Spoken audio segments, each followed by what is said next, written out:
Bonsoir Prince, j'espère que vous allez bien du côté d'Accra. À tous ceux qui sont déjà en ligne, je vous souhaite la bienvenue au nom de notre Seigneur Jésus-Christ. C'est encore une joie pour moi d'être avec vous ce soir dans la victoire à travers la prière. Et c'est une grâce incommensurable de la part de notre Créateur, de notre Rédempteur, de notre Consolateur, que nous avons ce privilège. Vous savez, beaucoup croient que la prière est un devoir ou un fardeau dont il faut se décharger ou d'une pénitence. Mais vous savez, la prière est plutôt un privilège, car l'invitation à la prière est un honneur sans égal. Et vous savez, l'initiative de la prière n'émane pas de notre choix ou de notre volonté. Mais c'est plutôt une invitation. C'est Dieu qui nous demande de venir à lui afin que nous puissions avoir le secours, nous puissions avoir le pardon, nous puissions avoir la force pour affronter les épreuves, pour affronter les durs labeurs, pour nous recharger sur tous les plans bien sûr.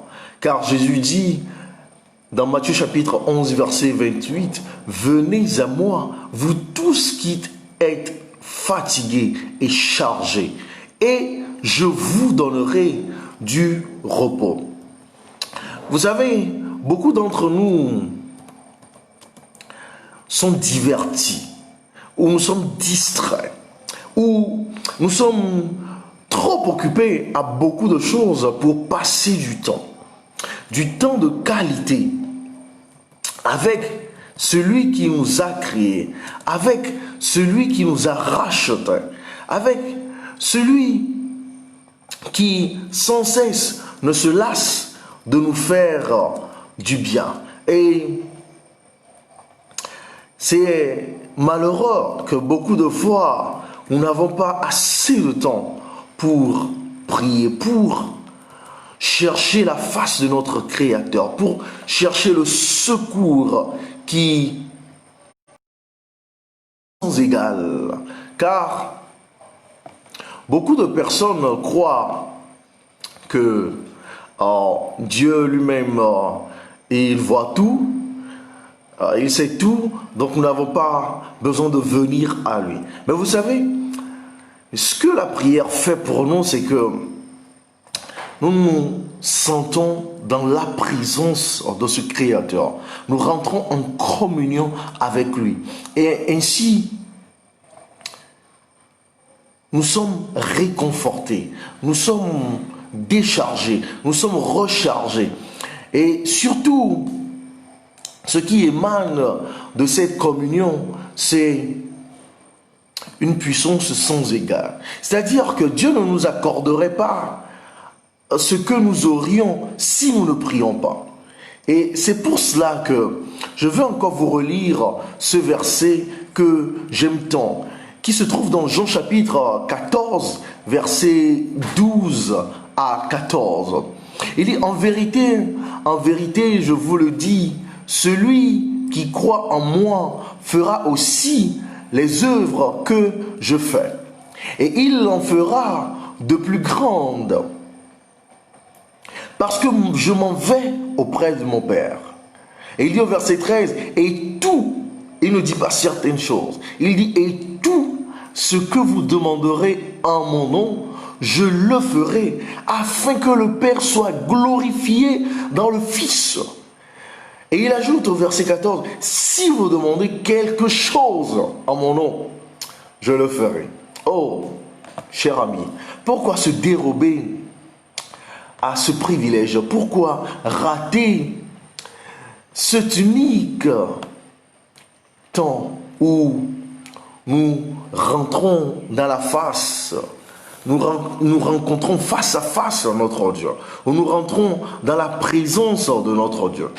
Vous savez, Paul aussi renchérit dans Hébreux chapitre 4, verset 16, où il dit « Approchons donc avec assurance du trône de la grâce afin d'obtenir miséricorde et de trouver grâce pour être secourus dans nos besoins. » Et c'est pour cela que ce soir encore, nous allons prier. Nous allons découvrir la magnificence, la puissance que Dieu a mis dans la prière. Mais avant de continuer, permettez-moi, bien sûr, de prier avec vous. Vous êtes les bienvenus. Et je sais que Dieu fera quelque chose de nouveau. Dieu fera quelque chose d'inouï. Dieu fera quelque chose d'incomparable, d'inoubliable, d'incomparable dans votre vie en ce moment. Éternel notre Dieu, nous venons à toi tel que nous sommes. Car nous sommes sans force. Nous sommes abattus. Nous vivons une crise sans précédent. Nous voyons des choses que nous n'avons jamais vues, dont nos pères ne nous ont jamais parlé. Nous traversons des situations que nous n'aurions jamais pu imaginer. Mais nous avons une assurance. C'est que tu es un soutien. C'est que tu es un appui. C'est que tu es un secours qui ne manque jamais dans la détresse. Et c'est pour cela que nous venons à toi. Nous venons à toi tels que nous sommes. Nous venons à toi sans rien à nous. Nous venons à toi chargés et fatigués. Nous venons à toi confus et dépourvus de toute force. Nous venons à toi car c'est en toi que nous avons la délivrance. C'est auprès de toi que se trouve la guérison. C'est auprès de toi que se trouve la force. C'est auprès de toi que se trouve le salut. C'est auprès de toi que se trouve le pardon. Et Père, tu n'as jamais rejeté quelqu'un qui soit venu à toi. C'est pour cela que nous venons à toi. Que nous voulons t'entendre nous parler. Et nous voulons aussi te parler. Nous voulons aussi être transformés. Nous voulons être renouvelés. Nous voulons être régénérés. Oh Seigneur, nous voulons faire cette expérience dont la Bible parle qu'Élie était un homme comme nous. Mais il a prié et il n'y eut plus de pluie. Il a encore prié et la pluie tomba. Seigneur, nous voulons aussi te parler. Et nous voulons voir nos prières exaucées. Car tu nous as dit que c'est une assurance que nous avons auprès de toi. Que si nous demandons quelque chose selon ta volonté, que tu nous l'accordes. Que tu as dit tout ce que nous demanderons par la prière avec foi, tu nous l'accorderas. Éternel, merci. Car je suis certain, je suis convaincu, Seigneur, que tu feras quelque chose de nouveau. Que cette soirée marquera un point tournant dans la vie d'un de tes enfants. Que Seigneur, tous ceux qui te parleront seront écoutés, seront exaucés. Car tu as dit qu'avant même qu'ils n'aient fini de prier, je les exaucerai du ciel. Car tu as dit, quiconque me cherchera, me trouvera. Si l'on te cherche de tout notre cœur. Père, viens nous visiter en ce moment. Et que, Seigneur, ta gloire resplendisse dans nos vies, afin que nos prières deviennent des témoignages au nom puissant de Jésus-Christ. Amen. En effet, c'est rare de voir en ces temps-ci la foi. Vous savez pourquoi? Cela vient de Jésus lui-même, où il dit, lorsque le Fils de l'homme reviendra sur la terre, trouvera-t-il la foi? Et vous savez que la parole de Dieu ne retourne pas à lui sans avoir accompli les faits pour lesquels il est sorti. Et malheureusement, c'est ce que nous voyons. Tout le monde parle de crise, tout le monde parle de malheur. tout le monde parle d'effroi, tout le monde parle de problèmes. Et la majeure partie de nos pensées, la majeure partie de nos paroles révèle ce manque de foi. La majeure partie de ce que nous entendons est une démonstration de manque de foi. Pourquoi, cher ami? Pourquoi? Vous savez, je veux vous raconter une histoire particulière où Jésus lui-même fut étonné. Vous savez, il y a des moments où vous êtes étonné négativement, où vous êtes étonné positivement. Dans Matthieu chapitre 15, il y eut une femme qui était de Canaan. Vous devez comprendre qu'au temps où Jésus vint sur la terre, les habitants de Canaan n'habitaient plus ou n'étaient plus dans le territoire des enfants d'Israël. Et ils ne connaissaient plus la foi en ce Dieu d'Israël. Et lorsque Jésus parcourait cette terre, il y eut une femme qui s'approcha de lui. Écoutez bien cette discussion, c'est super. Dans le 21e verset de ce 15e chapitre de Matthieu, nous lisons: Jésus étant parti de là, se retira dans le territoire de Tyr et de Sidon. Le territoire de Tyr était un territoire phoénicien. C'était une ville phoénicienne. Et c'était au bord de la mer Méditerranée. Et au fait, c'était une ville étendue. C'était une ville splendide. Et son commerce florissait en ce moment. Et la terre avait une puissance parce qu'elle avait accès à la mer. Donc vous imaginez le commerce auquel était ouvert cette ville. C'était aussi le territoire de Sidon, qui voulait dire des gens qui chassent. C'était aussi une cité très prospère dans le territoire phoénicien. Et c'était en fait sur la côte est de la Méditerranée. Et c'était à peu près à 30 km au nord de Tyr. Donc, c'était des villes voisines. Et Jésus parcourait ces villes. Et la Bible nous dit, au verset 22, « Et voici ». Lorsque la Bible utilise le terme « et voici », cela veut dire que nous devons faire attention. Il y a une nouvelle donne. Il y a une histoire qui va commencer. Quelque chose de nouveau va venir. Et la Bible dit « Et voici une femme cananéenne ». Comme je vous le disais, c'est des habitants de la Palestine avant la conquête par les Israélites. Cela venait par rapport à la promesse que Dieu avait faite à son serviteur Abraham. Et au temps de Jésus, c'était une terre des Phéniciens. Et cette femme venait de ces contrées, c'est-à-dire de Tyr et de Sidon dont je vous parlais. Et la Bible nous dit que la femme lui cria: « Aie pitié de moi, Seigneur, fils de David. » Écoutez, la femme ne faisait pas partie des Israélites, mais la femme croyait en Jésus.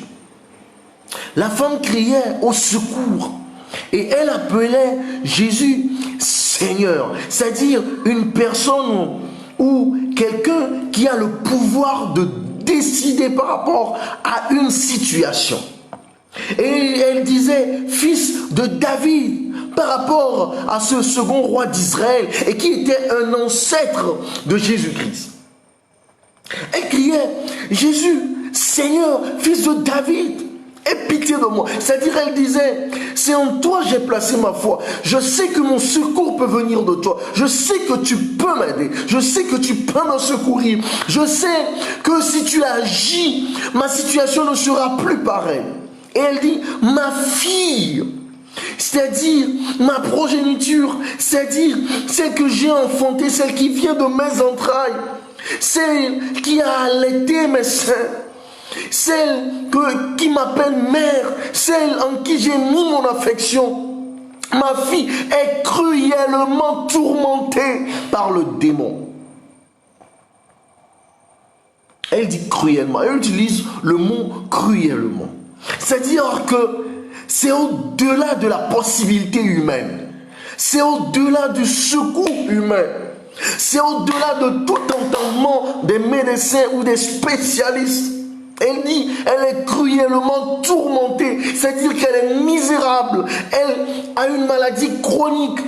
Personne ne peut rien faire. Elle n'a que des attitudes mauvaises. Elle est tourmentée par le démon. C'est-à-dire qu'elle était sous la puissance démoniaque. Elle était sous un pouvoir qui n'était pas humain ni divin. Écoutez bien ce que Jésus lui dit. Au verset 23. D'abord, il ne lui répondit pas un mot. Et ses disciples s'approchèrent et lui dirent avec insistance, renvoie-la, car elle crie derrière nous. Donc vous imaginez, la femme crie, Seigneur, fils de David, aie pitié de moi. Mon enfant est malade, elle est tourmentée par un démon. Mais Jésus ne répond pas à son cri. Jésus continue son chemin. Les disciples maintenant ne vinrent pas à Jésus pour plaider le cas de la femme, ni pour plaider avec leur maître de secourir la femme. Ils dirent à Jésus, renvoie cette femme. Elle nous dérange. Elle nous importune. Alors, Jésus réagit. Et dans le verset 24, on dit, il répondit, je n'ai été envoyé qu'aux brebis perdues de la maison d'Israël. C'est-à-dire, je n'ai rien à faire avec toi. Je ne suis pas venu pour toi. Écoutez,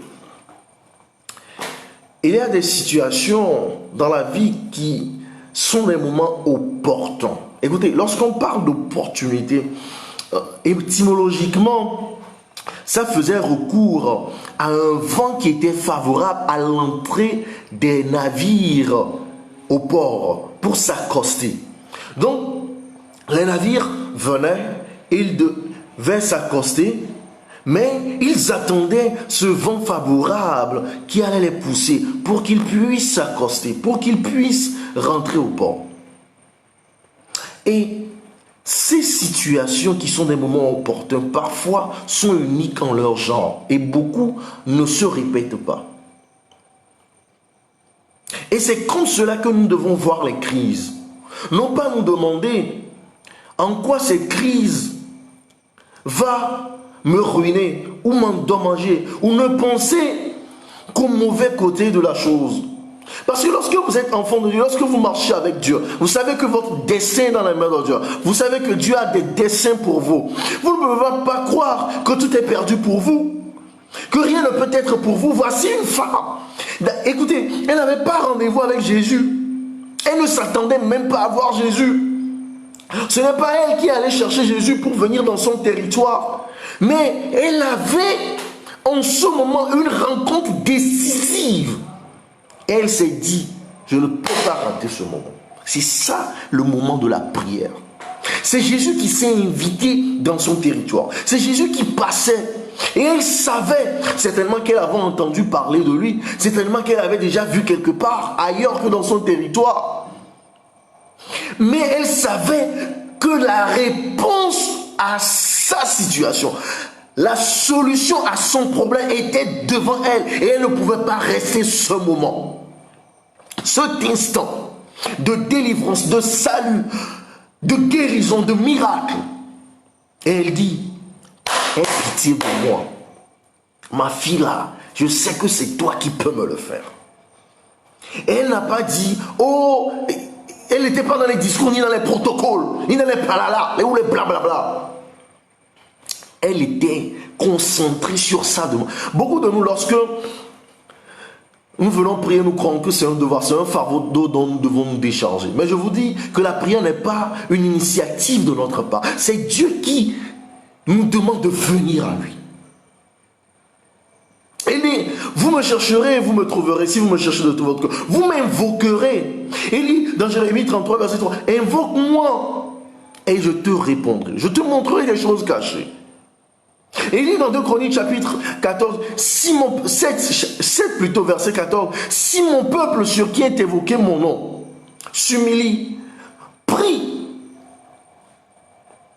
Donc Dieu donne déjà la garantie de l'outcome ou bien de ce qui va découler de cette rencontre, de cette communication. C'est comme l'on vous tend une petite note, une personne très puissante dans le gouvernement, ou dans le monde des affaires, ou dans le monde professionnel, vous tend une petite note pour dire, appelle-moi au cas où tu auras besoin de moi. Ce n'est pas vous qui avez initié cela. Et c'est une opportunité à saisir, à ne pas rater. Et c'est ce qui se passe dans la vie de cette femme. Et écoutez, Jésus lui dit, je n'ai été envoyé qu'aux brebis perdues.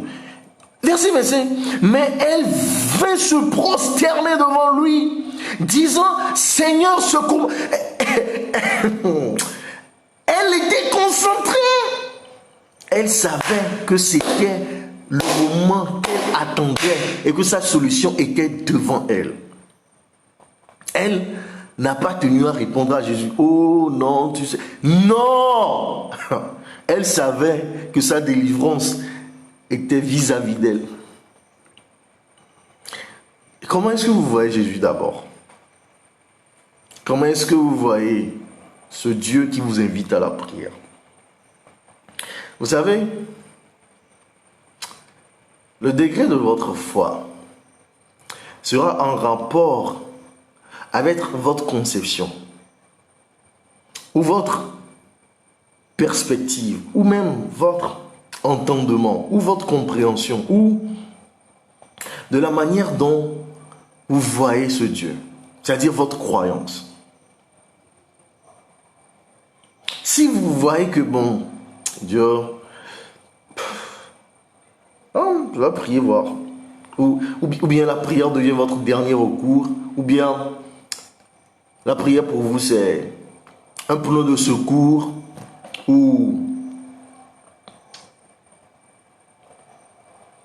un appel incertain, comme vous appelez les numéros de standard, vous ne savez pas si on va décrocher parce que la plupart du temps vous allez entendre une musique, une voix qui a été programmée à l'avance et on vous dit bon attendez, quelqu'un viendra vous parler ou vous répondre. Non, non. Jésus dit tout ce que vous demanderez. Jean 14, verset 14, un chèque blanc. Et écoutez bien, au verset 26, Jésus lui-même, il continue la communication. Il répondit, c'est un dialogue. Il n'est pas bien de prendre le pain des enfants et de le jeter aux petits chiens. C'est-à-dire, moi je suis venu pour parler aux Israélites. Parce que vous ne vous sentez pas Israélites. Vous dites que vous êtes des Cananéens. Que les Israélites sont venus prendre vos terres, vous les avez retrouvés, vous avez tout. Vous vous souvenez de l'explication que je vous donnais par rapport au territoire de Tyr et de Sidon? C'était des villes prospères. Mais vous n'avez pas besoin de moi, vous avez certainement de grands centres hospitaliers, vous avez de grands savants, vous avez des remèdes. Vous avez l'argent pour aller chercher solution à vos problèmes partout ailleurs. Pourquoi m'importuner? Pourquoi venir à moi?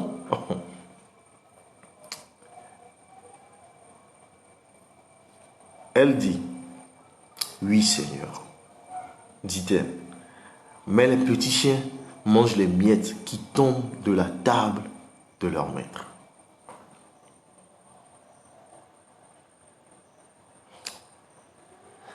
Ce que tu as comme puissance, ce que tu as comme solution, c'est pour les Israélites. Mais nous aussi. Moi, je crois que je peux aussi avoir part à cela. Vous savez, parfois nous disons, oh, Abraham, il a prié, oh, Dieu l'a entendu, oh. Oh, Jacob a prié, Dieu l'a entendu, oh. Anna a prié, Dieu l'a entendu, oh.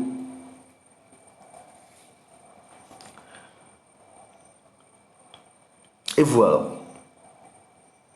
Qu'est-ce que vous direz à vos enfants? Le Dieu de Jacob, le Dieu d'Abraham, le Dieu de David. Donc vous ne pouvez pas dire à votre enfant le Dieu de leur père, c'est-à-dire le Dieu de Christopher. Que moi j'ai expérimenté sa puissance dans ma vie. Je l'ai vu à l'œuvre dans ma vie. Et donc je le présente à mes enfants comme mon Dieu. Celui-là qui m'a créé, qui m'a sauvé, qui a marché avec moi, avec qui j'ai marché, qui m'a délivré, qui m'a soutenu, qui m'a secouru, qui m'a mis au large, qui m'a pardonné. Quelle est votre expérience? Et que direz-vous à la génération future? Ou que direz-vous à ceux qui vous regardent adorer ce Dieu? Qui se moquent d'ailleurs de vous? Vous voyez, je vous disais au début que Jésus a posé une question dont nous devons nous rappeler chaque instant en ces temps-ci.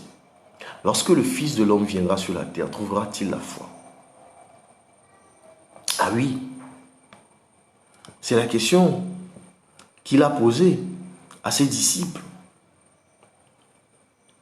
Parce que dans Matthieu chapitre 17, verset 20, il leur disait, si vous aviez de la foi comme un grain de sénévé, vous pouvez dire à cette montagne, ôte-toi de là et va te jeter dans la mer. Mais le problème, ce n'est pas la foi. Le problème, ce n'est pas par rapport à l'exaucement. Le problème, c'est vous. Le problème, c'est vous. Et c'est pour cela que je vous dis que nous pouvons étonner positivement Dieu. Parce que voici ce que Jésus dit au verset 28. Alors Jésus lui dit, femme, ta foi est grande. Qu'il te soit fait comme tu veux. Et la Bible dit, à l'heure même, sa fille fut guérie. À l'heure même, sa fille fut guérie. Jésus dit, ta foi est grande.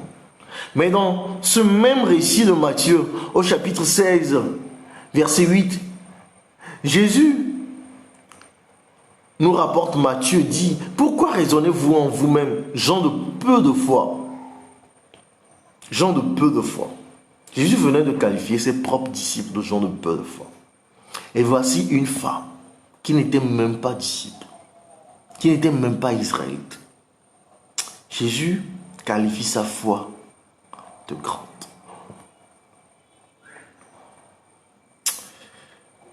Vous savez, nous ne pouvons pas rater cet instant où nous avons une audience auprès du roi de gloire. Une audience auprès du roi qui est capable de tout. Une audience auprès de celui qui peut tout et qui nous dit, si vous demandez quelque chose en mon nom, je vous le ferai. Et il dit ailleurs, dans Matthieu chapitre 21, verset 22, tout ce que vous demanderez avec foi par la prière, vous le recevrez. Cher ami, qu'est-ce qui nous manque alors? La foi? Crions au secours. Que Jésus vienne au secours de notre foi. Vous savez, ce portable avec lequel je fais le direct, je n'étais pas dans l'usine lorsque le portable était assemblé. Lorsqu'on montait les différentes parties, l'écran, la batterie, je n'y étais pas. Mais lorsqu'on me l'a offert et que je l'ai reçu, j'étais certain que le portable allait fonctionner. J'étais certain. Et immédiatement, j'ai mis ma puce et je l'ai allumé. Et j'ai commencé par faire des appels, envoyer des messages. Aller sur Internet, surfer ici et là. Je ne sais même pas comment les algorithmes de l'Internet fonctionnent. Je ne sais pas par quelle formule vous pouvez me voir où que vous soyez. Si seulement je suis connecté. Mais je suis certain. Je crois que vous me regardez. Et je vois vos messages. J'ai foi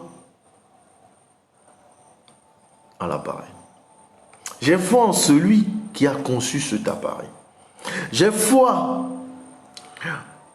aux techniciens, aux ingénieurs de télécommunications. J'ai foi à la compagnie mobile avec laquelle j'ai souscrit à l'Internet. Vous savez, nous manquons de prendre Dieu au mot. Et nous ratons ainsi ces richesses inépuisables. Nous ratons tant de choses qu'il nous est impossible d'avoir si ce n'est que par la prière. Ah oui, cher ami, je ne sais pas par quoi vous passez en ce moment. Je ne sais pas quel est votre problème. Je ne sais pas quelles sont vos perspectives. Je ne sais pas quels sont vos fardeaux. Mais une chose est sûre. Une chose est sûre, c'est que lorsque nous venons à lui, nous sommes déchargés. Lorsque nous venons à lui, nous sommes pardonnés. Lorsque nous venons à lui et que nous demandons quelque chose, nous recevons. Lorsque nous venons à lui, nous avons la protection dont nous avons besoin. Lorsque nous venons à lui, nous avons la guérison. Nous avons la sagesse et l'intelligence pour savoir quel choix faire. Nous avons de lui la vision à poursuivre afin d'avoir le succès. Nous avons de lui l'assurance du salut. Nous avons de lui la force de poursuivre nos objectifs. Tout ce que vous demanderez par la foi en prière, vous le recevrez. Je veux prier avec vous en ce moment. Je ne voudrais pas que vous mettiez vos sujets en commentaire, mais s'il y a un sujet qui te tient à cœur, je voudrais seulement que tu te mettes à prier en ce moment, ou je vais aussi me mettre à prier. Et peut-être après, tu pourras m'envoyer un message personnel pour m'envoyer ton sujet de prière. Mais je veux prier avec toi en ce moment. Je veux demander que Dieu se manifeste dans ta vie. Mais il faut que tu y crois. Il faut que tu cries à Dieu. Il faut que tu crois. Parce que Dieu rémunère la foi de ceux qui viennent à lui. Et vous savez, la foi est tellement importante que la Bible parle d'impossibilité. Quand tu as la foi. Parce que celui qui s'approche de Dieu doit croire que Dieu existe et qu'il rémunère la foi de ceux qui viennent à lui. Et c'est ce que Paul dit dans Hébreux chapitre 11 verset 1. Que la foi est une ferme assurance des choses qu'on espère, une démonstration de celles qu'on ne voit pas. Ah oui. Et il dit que c'est par la foi que nous reconnaissons que le monde a été formé par la parole de Dieu, en sorte que ce qu'on voit n'a pas été fait de choses visibles. Dans cette même parole par laquelle Dieu a créé le monde, il nous dit, nous demandons et il nous donnera. Ah oui, c'est tellement magnifique. Mais la Bible parle d'impossibilité et il dit au verset 6, or sans la foi, il est impossible de lui être agréable. Car il faut que celui qui s'approche de Dieu croit que Dieu existe et qu'il est le rémunérateur de ceux qui le cherchent. Ah oui, si vous cherchez Dieu, vous le trouverez. Si vous le cherchez, il se révélera à vous. Si vous le cherchez, il se laissera trouver par vous. Et il rémunérera cette recherche. Je veux que vous ayez cette assurance. Je veux que vous ayez cette conviction. Je veux que vous ayez cette certitude. Je veux que vous ne ratiez pas ce bonheur inouï, incomparable, incommensurable, inégalable de ce que vous venez à Dieu par la prière. Éternel notre Dieu, oh, nous passons la majeure partie de notre temps à courir ici et là, à poursuivre les biens de cette terre, à chercher le bonheur, à user de notre force, de notre intelligence, de notre sagesse. Trop de temps, nous ne venons pas à toi pour recevoir la force, pour recevoir la puissance, pour recevoir l'intelligence, pour recevoir la sagesse. Car tu as dit, si quelqu'un manque de sagesse, qu'il la demande à Dieu. Ô Père, nous manquons tant de sagesse. Parce que nous sommes confrontés à des crises et nous ne savons pas quoi faire. Souvent, nous ne savons pas à quel sein nous vouer. Et nous sommes perdus. Nous sommes confus. Parfois même, nous cherchons le secours de l'homme, alors que le secours de l'homme est vain. Père, parfois, nous ne savons même pas vers qui nous tourner. Parfois, toute force semble nous abandonner. Et maintes fois, Seigneur, nous perdons, nous échouons,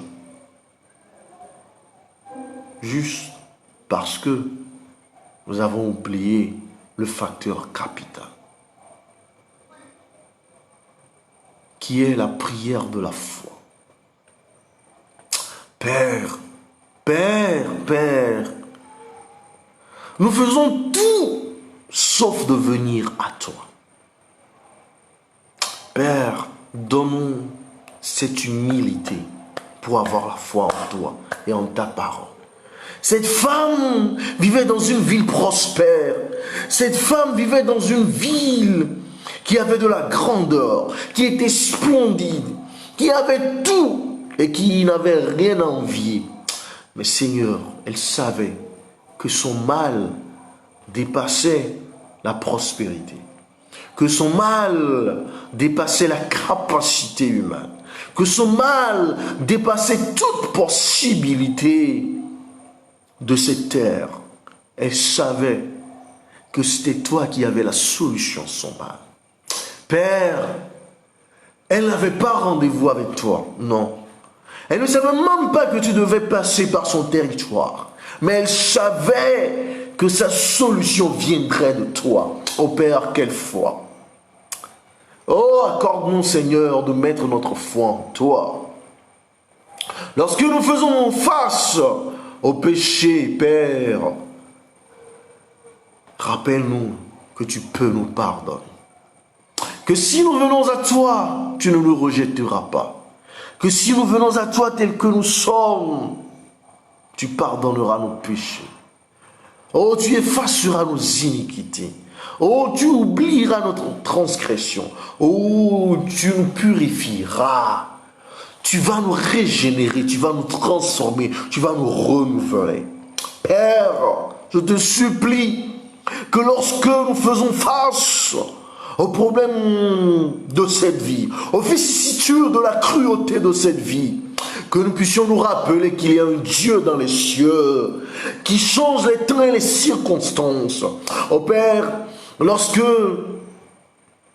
nous sommes perdus, Lorsque nous sommes confus, rappelle-nous que tu donnes la sagesse à celui qui te le demande. Ô Père, lorsque nous faisons face aux crises, que ce soit dans notre foyer, que ce soit dans notre pays, que ce soit dans notre profession, que ce soit sur le plan des finances, rappelle-nous qu'il y a un Dieu dans les cieux. Que rien ne t'est impossible, qu'avec toi nous sommes plus que vainqueurs. Oh oui Seigneur, rappelle-nous, nous te supplions qu'auprès de toi, nous avons la paix tant recherchée par notre âme. Seigneur, je ne sais pas ce par quoi cette personne qui me suit est en train de passer en ce moment. Je ne sais pas ce qu'il vit en ce moment. Je ne sais pas l'énormité de son fardeau qu'il porte. Je ne connais pas la profondeur de sa désolation, de sa misère. Mais je sais une chose, c'est que tu es Jéhovah Jireh, le Dieu qui pourvoit nos besoins. Que tu es Jéhovah Shammah, le Dieu qui nous donne la paix. Tu es le Jéhovah Shalom, le Dieu de paix. Tu es Jéhovah Rapha. Tu es Jéhovah Shammah, le Dieu qui nous guérit. Tu es Jéhovah El Shaddai, le Dieu tout-puissant qui vient à notre secours, au Père. Tu es Jéhovah Tsidkenu, qui est notre justice. Ô Seigneur, nous nous soumettons à ta grandeur. Nous nous soumettons à ta puissance. Nous disons, oh, souviens-toi de nous. Nous disons, Seigneur, secours-nous. Nous disons, Seigneur, sauve-nous. Et Seigneur, porte nos pensées sur toi. Que nos pensées ne soient pas arrêtées sur le secours humain. Que nos pensées ne soient pas arrêtées sur les problèmes. Que nos pensées ne soient pas arrêtées sur la grandeur des fardeaux. Mais que nos pensées soient arrêtées sur ta puissance. Que nos pensées soient arrêtées sur ta présence. Que nos pensées soient arrêtées sur ton pouvoir, que nos pensées soient arrêtées sur ta capacité de nous délivrer, car oui, tu peux tout, Seigneur. Tu peux tout, Seigneur, et rien ne t'est impossible.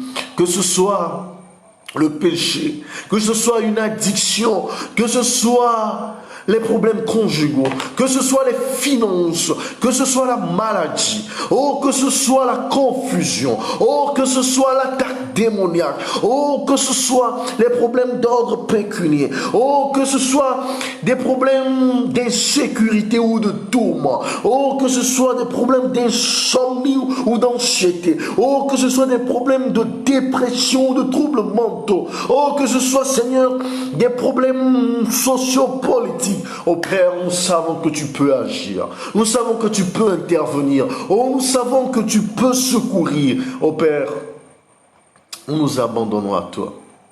Car nous savons que notre secours vient de toi. Oh Père, oh, nous te cherchons. Nous savons que nous te trouverons. Oh Père, nous crions à toi. Nous savons que tu nous exauceras. Oh Père, nous venons à toi tels que nous sommes. Nous savons que tu nous relèveras. Oh Seigneur, change notre épreuve en témoignage. Oh, change notre chute en gloire. Oh, change notre pleur en cri de joie et d'allégresse.